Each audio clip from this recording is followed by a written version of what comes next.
simply flooded the system with money. Yes, we did. That's another way to think about it. We did. Where does it come from? Do you just print it? We print it digitally. So we, as a central bank, we have the ability to create money digitally, and we do that by buying treasury bills or bonds or other government-guaranteed securities, and that actually increases the money supply. We also print actual currency, and we distribute that through the Federal Reserve Bank. It's Lucy and Jeff going for walks and talk about banksters and Bitcoin and COVID and stuff. It's Lucy and Jeff and tacos and kisses. Lucy, I can't believe you're outside without your mask on. Aren't you scared of the cornholio? That's all government propaganda, you know that. And besides, I get lots of vitamin D and plenty of vitamin T.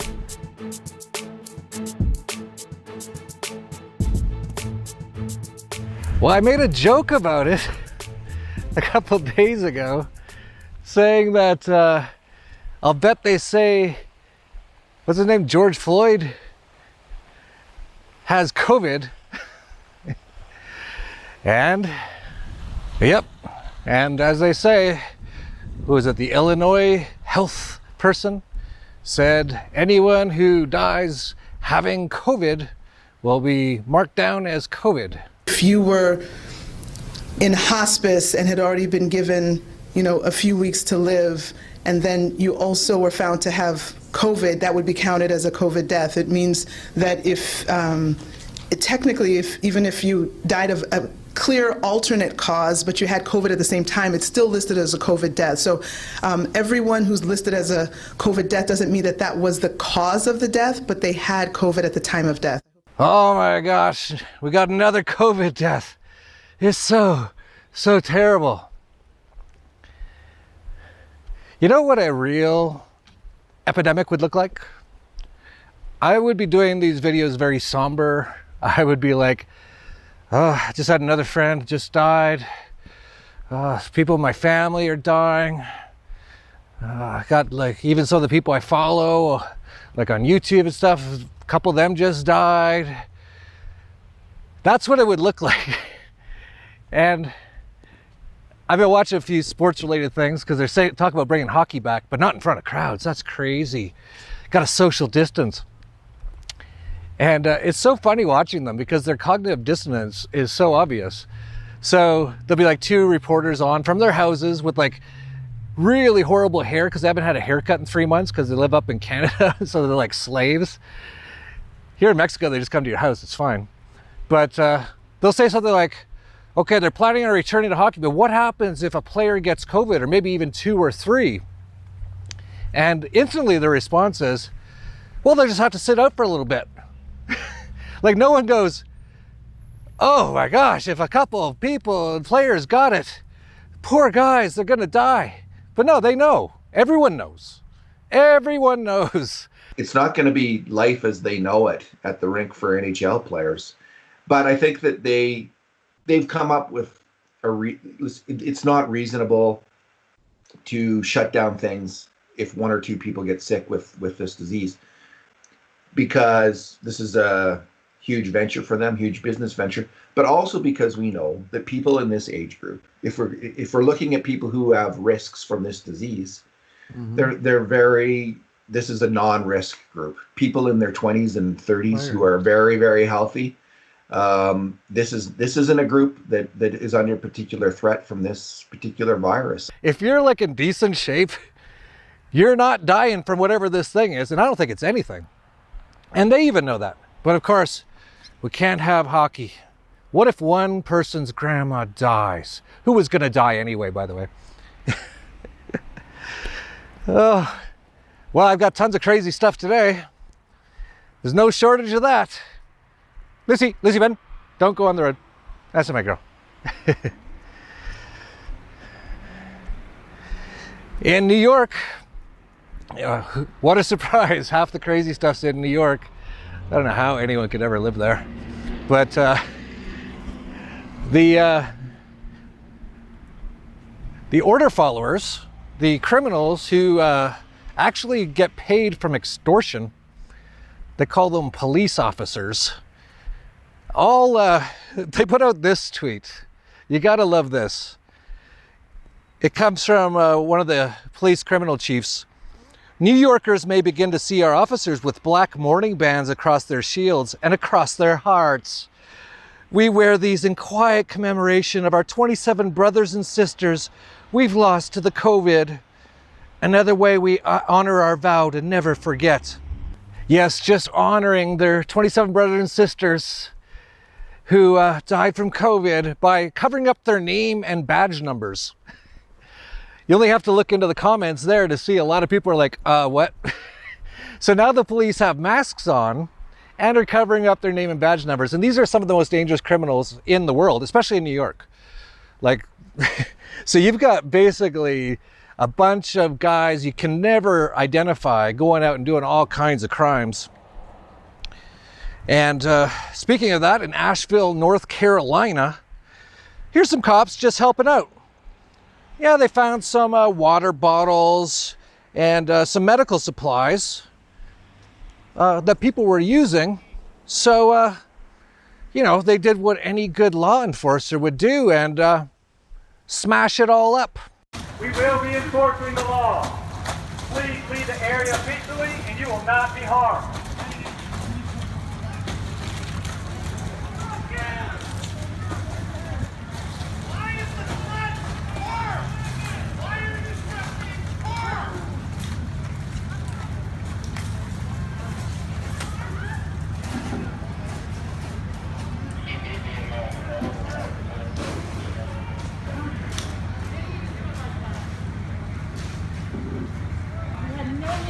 Meanwhile, in Iowa, Des Moines, Iowa, here's some people who are out protesting, apparently, I don't know. And they're in their apartment building. There's a woman holding her kid and a couple other people, and they're in the elevator. And yeah, this is what you get if you protest now in the USSA. Dude, yesterday.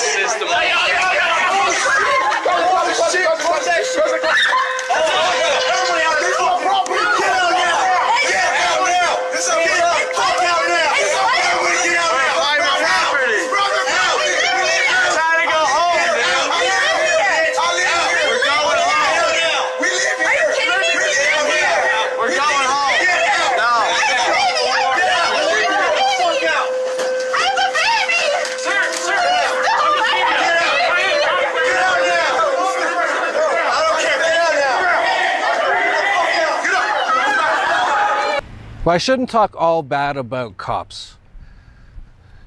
Back in New York City, here's de Blasio's gang out actually helping people. So I have to, you know, every now and then I gotta show a good side.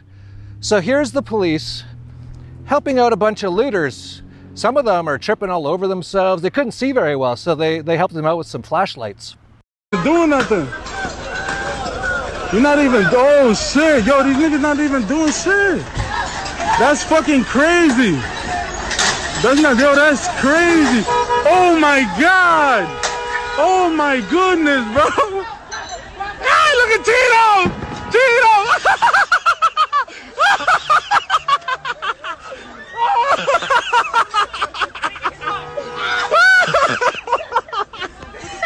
Yo, we out of here, bro. And here's a bunch of criminals trying to kidnap a guy. And I just thought this was funny because, well, just watch and listen to the audio over top of it. Men's 100 meters. Usain Bolt will run in the 7th lane. He's the first Jamaican to win gold in the 100 meters. Previous winners: Jesse Owens, Harrison Dillard, Bob Hayes, Carl Lewis, Maurice Green, and Justin Gatlin himself, who appears once again here. He was the 2004 champion. And here comes Usain Bolt! Usain Bolt storming through, he takes it again, Blake gets the silver, 9.64! And we would talk a lot about Antifa, and Project Veritas did another amazing video. They did one interviewing New York coroners and crematoriums and stuff, and they were saying there's nothing out of the ordinary happening. That was amazing journalism, and they just put out another one. Where they actually had one of their journalists infiltrate Antifa sort of meetings, and very interesting stuff. I'll play some of it here and I'll put the link down below. They reached out to me through Proton Mail, and we went back and forth, and there was an interview set to meet up in Portland. So to verify that it was me, they had me wear a white shirt and have a water bottle and show up at a Starbucks where a person was going to ID me and approach me and asked who I was, and I told them, and I followed them to the destination where the interview was going to be held. There, we went to a place called Imperial. They were getting this trade craft from someone else, someone with much more experience, someone who did this for her living. Caroline, which is the founder of RCA, moved to Sweden with her husband, who is a dual citizen. So there's a back and forth with a European connection.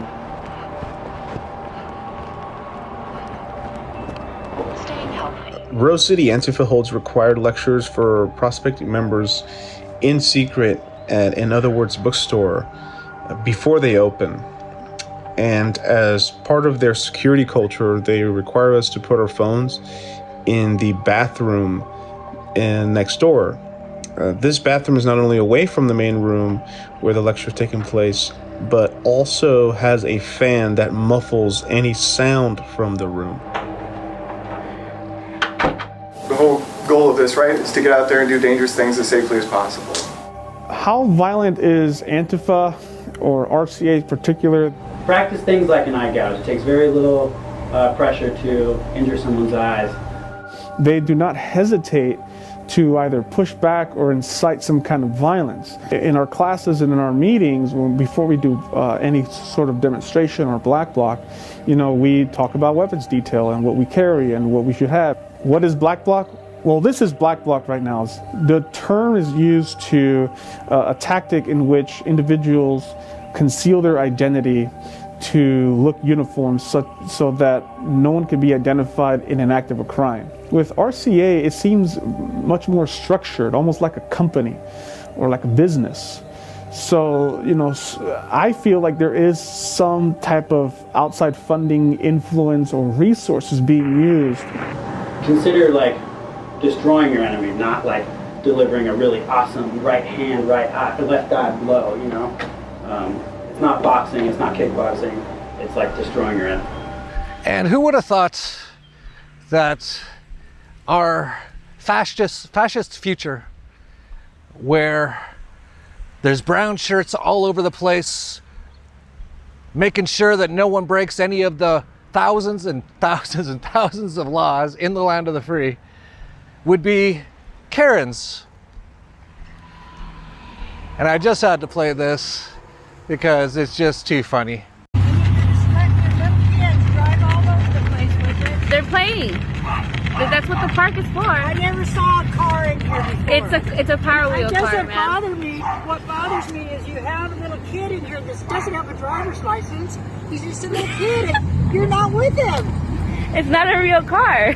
Boy, she really wouldn't like it here in Mexico, where I see like 7-year-old kids driving golf carts, racing them all the time.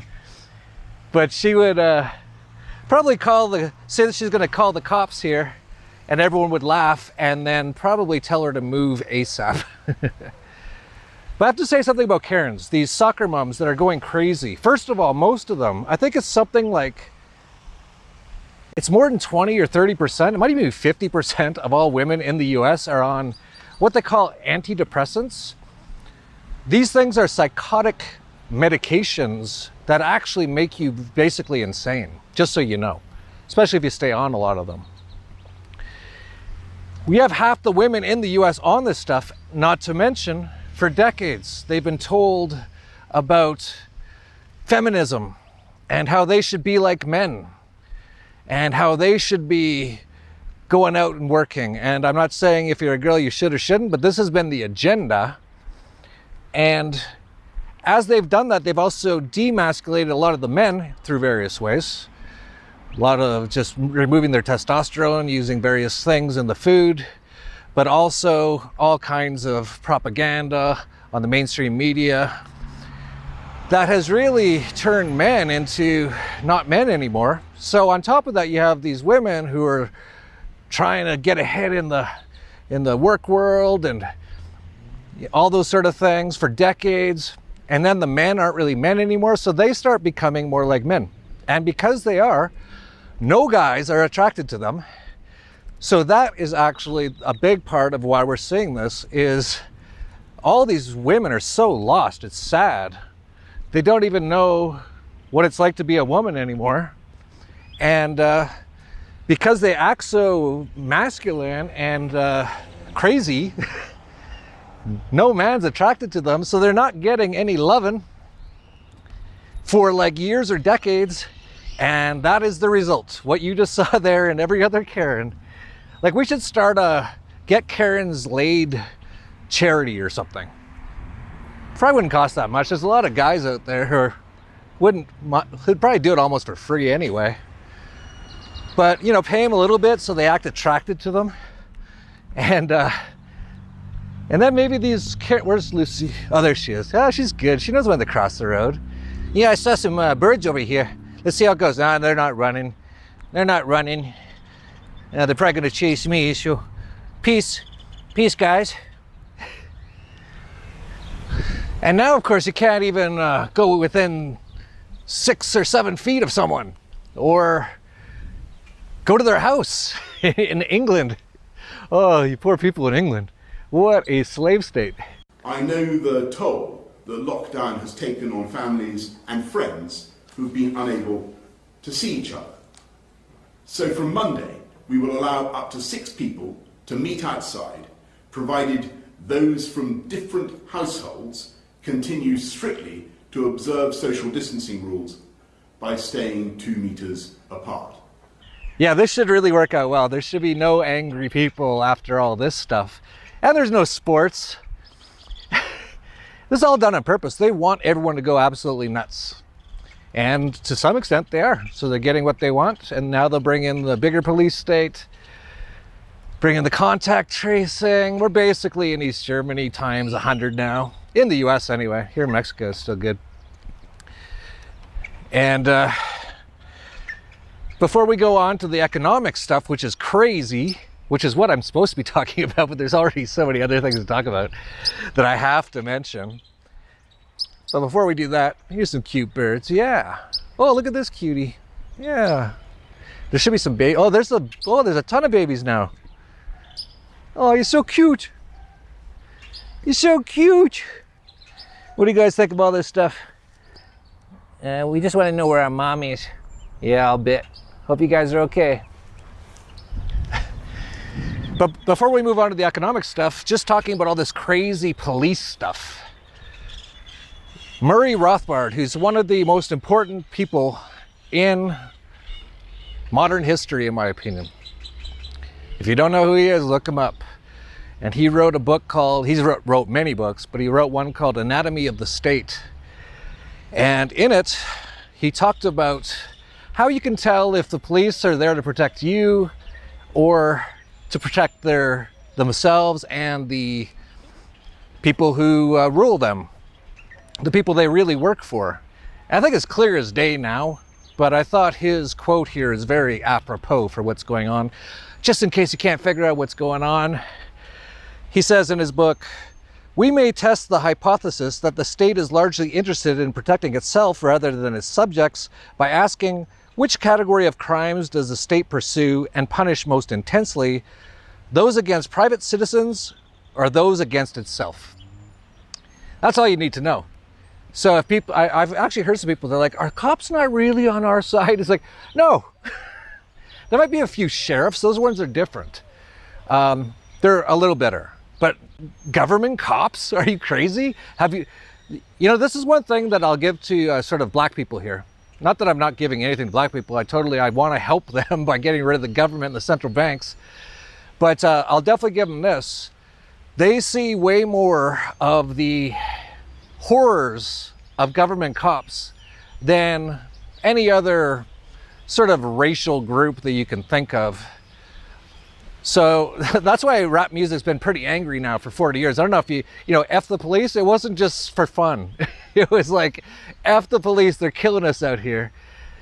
So a lot of other people, back in the old days, I'm talking about like way back, like in January, when people still had jobs, still had businesses, and they were kind of like middle class kind of people, you didn't see too much of that. You'd be at your job all day, and you know, you drive home, you get extorted every now and then. They'd pull you over and you got a cracked taillight, you owe me $200.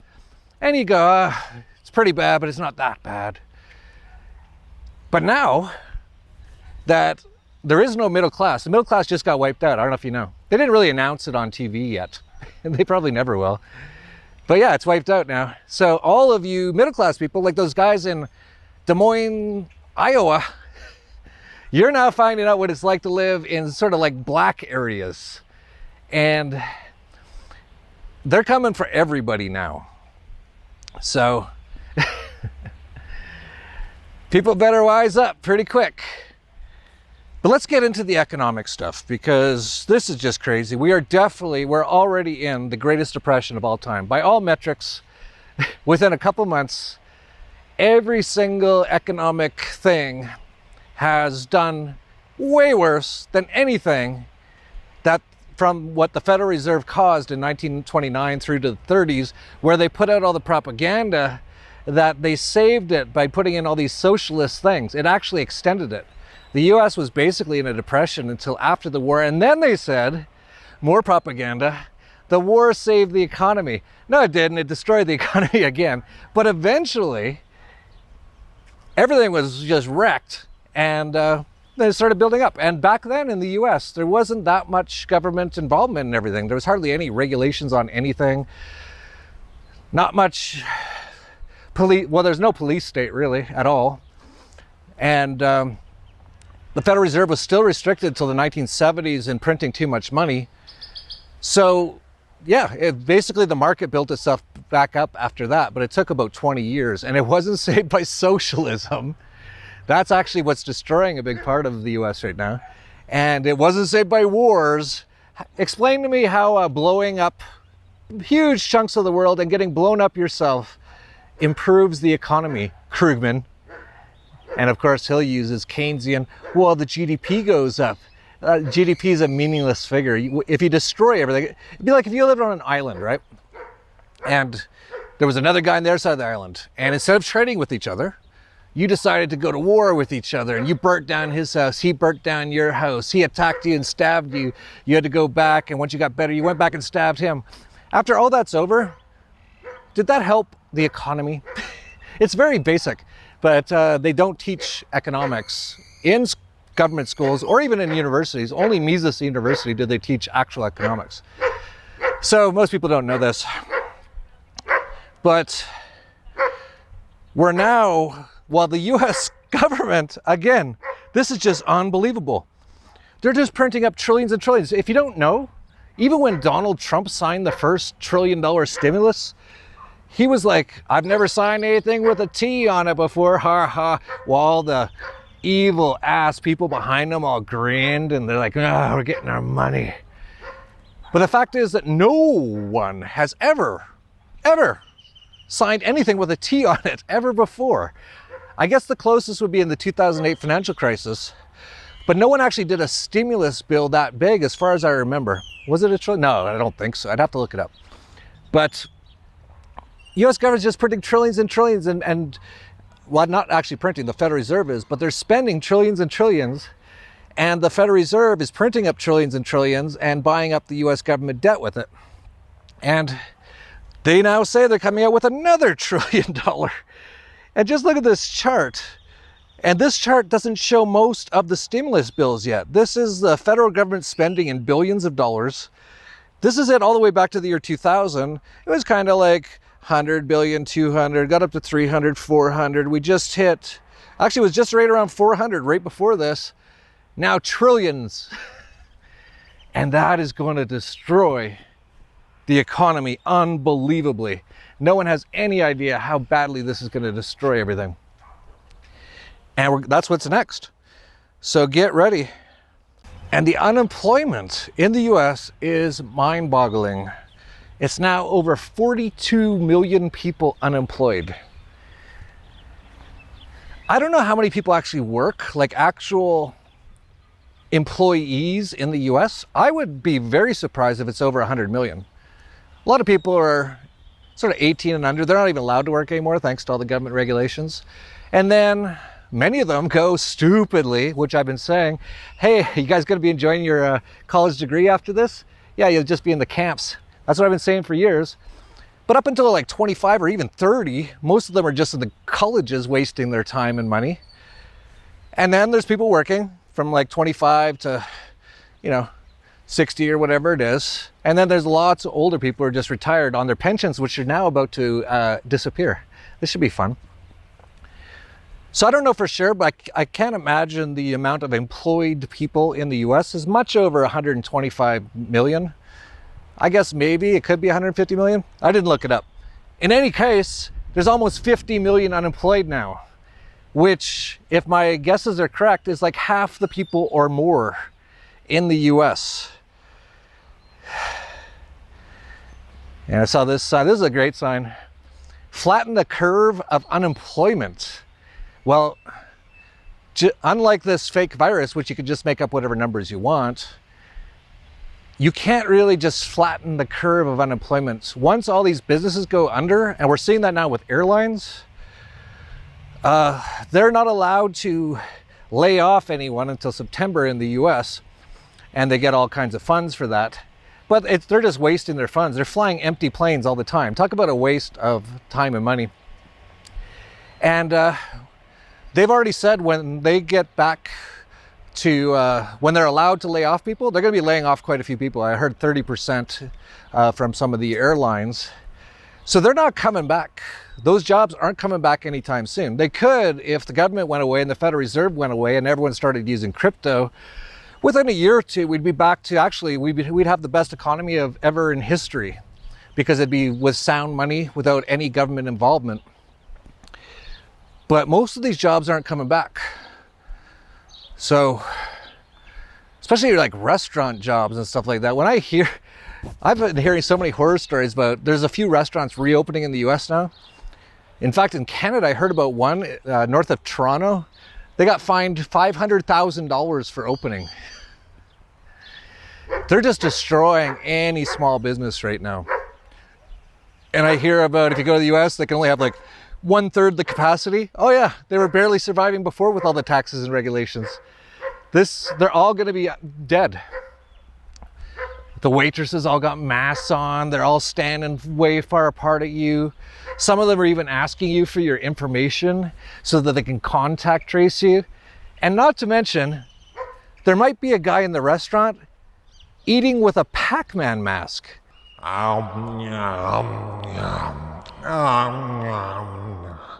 Oh yeah, hey Jeff, you want to go out for dinner? No, I want out of here. I'll be down here. I'll just eat in my house if I have to. I don't want to do any of that crap. Not to mention people yelling at you. I even had my own people at TDB say he was in Connecticut. Commie cut, he calls it. And you're supposed to wear a mask. Not when you're inside the restaurant, but when you go outside, from the time you go outside to the time you get to your table, you're supposed to wear a mask. When you get to the table, government rules here, okay? You could take the mask off. So you have to wear it for about 5 seconds. And my person who actually does a lot of stuff for these videos told me he didn't want to do it. And they flipped out and threw him out of the restaurant and told him never to come back. And he's been going there for years. Yeah, I'm sure a lot of the restaurants will be coming right back. The only way a lot of this stuff comes right back is if all this stuff ends immediately. If people realize it's a scam, it's a hoax. But even then, this is going to be brutal. You guys worried about the Great Depression? No, just waiting for Mom.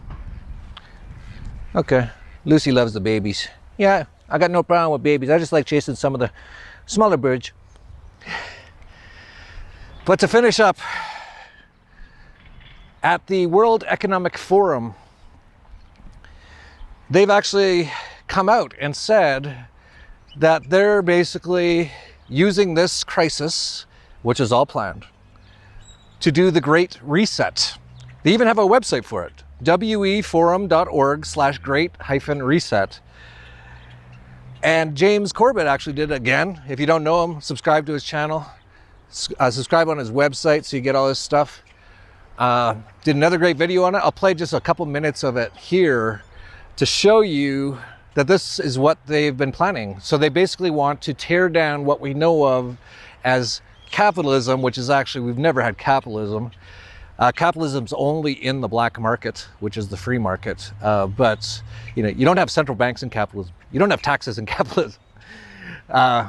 What they're saying is this crony capitalism, they want to get rid of it and bring in basically socialism, communism worldwide. Oh, we got a cute little, it's like a wiener dog with hair. Hello. What are you doing, Lucy? Anyway. Oh, there goes Lucy. Lucy wants to say hi. What are you doing, Lucy?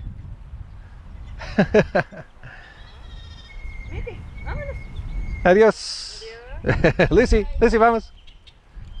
All right, let's play the World Economic Forum video.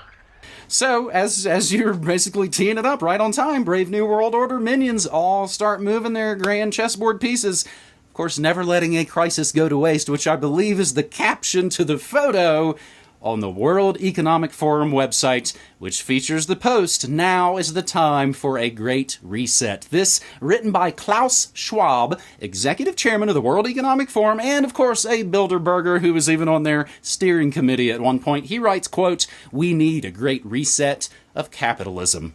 The Great Reset agenda would have three main components. The first would steer the market toward fairer outcomes. Depending on the country, these may include changes to wealth taxes, the withdrawal of fossil fuel subsidies, and new rules governing intellectual property, trade, and competition. The second component of a Great Reset agenda would ensure that investments advance shared goals such as equality and sustainability, rather than using US, EU, Asia funds, as well as investments from private entities and pension funds to fill cracks in the old system, which they do and will continue to do anyway. We should use them to create a new one that is more resilient, equitable, and sustainable in the long run. This means, for example, building green urban infrastructure and creating incentives for industries to improve their track record on environmental, social, and governance metrics. And they can improve those by, of course, lying about it and rigging up the numbers, as we reported many years ago about Volvo and the great, of course, emissions scandal. The third and final priority of the Great Reset agenda is to harness the innovations of the Fourth Industrial Revolution, which just so happens to be the name of this guy's book. And that's going to support the public good. During the COVID-19 crisis, companies, universities, and others have joined forces to develop diagnostics, therapeutics, and possible vaccines, establishing testing centers, create mechanisms for tracing infections, and deliver telemedicine. Imagine what could be possible if similar concerted efforts were made in every sector. End quote. So I found a couple of interesting, just very easy to find examples of the Great Reset being around for at least the last dozen or so years.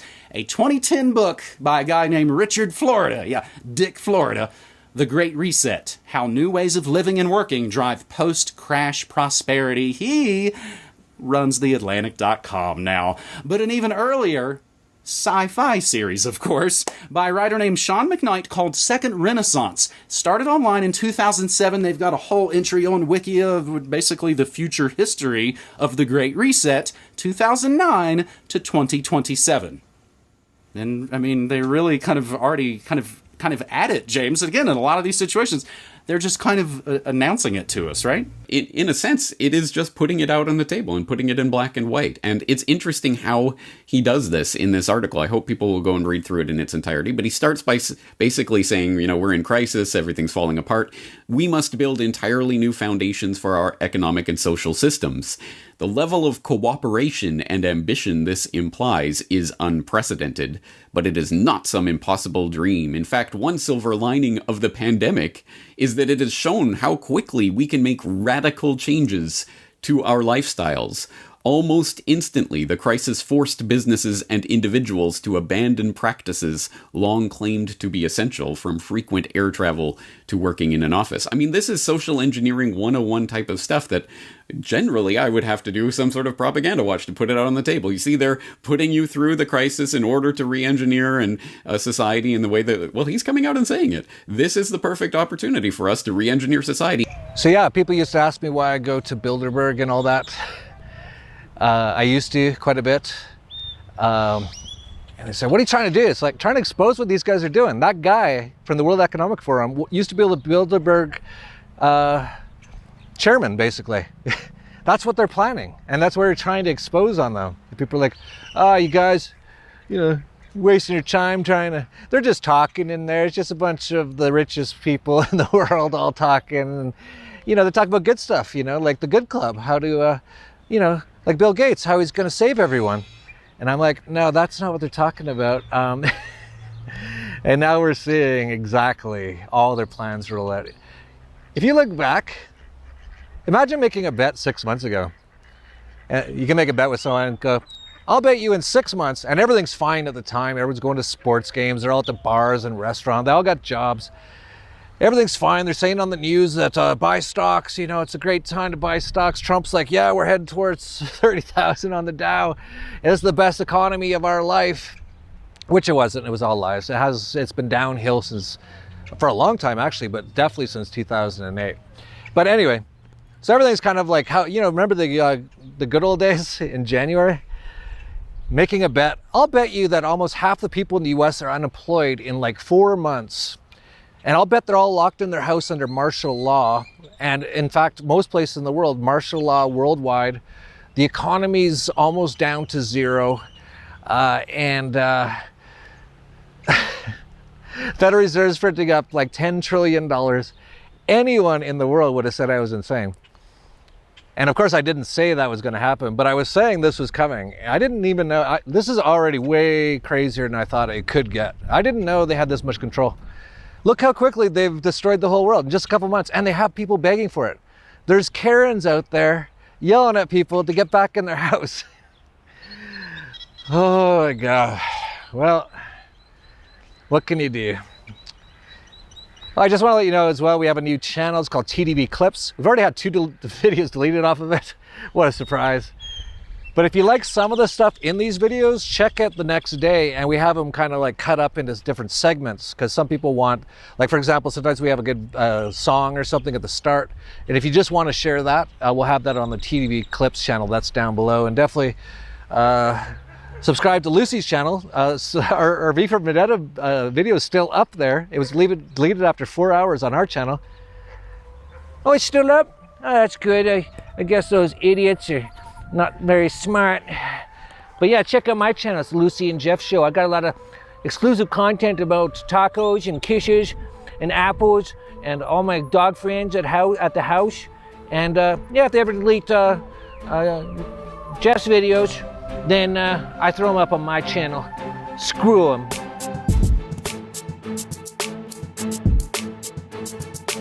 No vitamin T today, Lucy, but I got some carne. Muy bien.